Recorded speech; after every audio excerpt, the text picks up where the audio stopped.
Good evening and welcome all. We are so excited to have you here tonight. You braved the rainstorms. We were hoping for a sunny day, but you know what? You all brought the sunshine here. We're very glad to have you.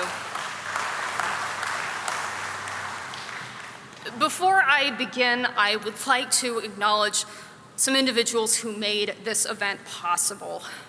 First, I would like to give a special thank you to Michigan Aviation, who is so generously hosting us tonight. We couldn't have asked for a better venue. It's so great. Next, I would like to extend a big thank you to the Party Planning Committee, whose members have collaborated for almost a year now to make the next few hours of entertainment possible. And thank you also to our caterers, Forte Belanger, who stepped in at the last minute, I might add, to provide us with this delicious dinner, to Emerald City for helping us with everything from invitations to table settings, to Jean, our event photographer tonight, to Visionary Sound Productions for assistance with tonight's screening. And finally, a thank you to our special guests tonight, Shinola from Detroit, for helping us commemorate our Centennial with their fantastic watches.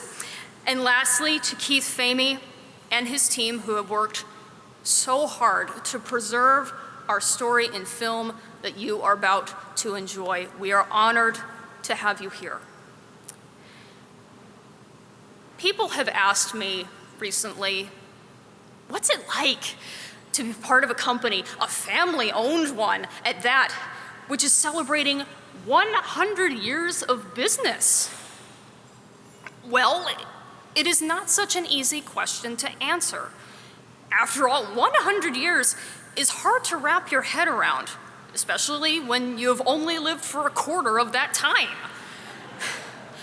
I usually reply that I'm very proud or just excited to be part of the celebration. But more recently, I have been reflecting further on my thoughts, some of which I would like to share with you now. We've all at one time or another heard Aesop's fable about the tortoise and the hare, and its accompanying moral. I'm sure you all know it. Slow and steady wins the race. That millennial-old lesson could not better describe the philosophy of our company. We succeeded because we took it slow and steady. We succeeded and acted methodically and conservatively, taking not impulsive risks, but calculated ones. We set out with a clear mission to build, as Edward said so long ago, the most home for your money. And we have not, nor will we, deviate from that course. Because we have run the race like that fabled tortoise, we have reached the age of the tortoise. So how do I feel about being part of this country's 100-year celebration? I am not just very proud or excited. I am in awe.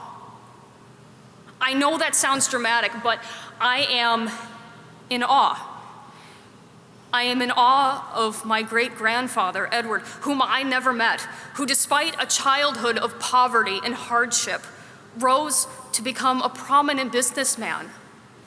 I am in awe of my grandfather, Sheldon, of blessed memory, and his brothers, Leslie, Irving, and Jack, who not without individual self-sacrifice worked diligently to cultivate this growing family business.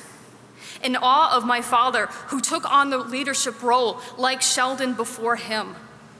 And I am in awe of my coworkers and mentors, from whom I have learned so much. I owe so much to you all, and I am grateful to be part of this family and this company. I feel as though I am standing on the side of a mountain, looking down the slopes to see just how high we have climbed, and looking up at the peaks we have yet to summit.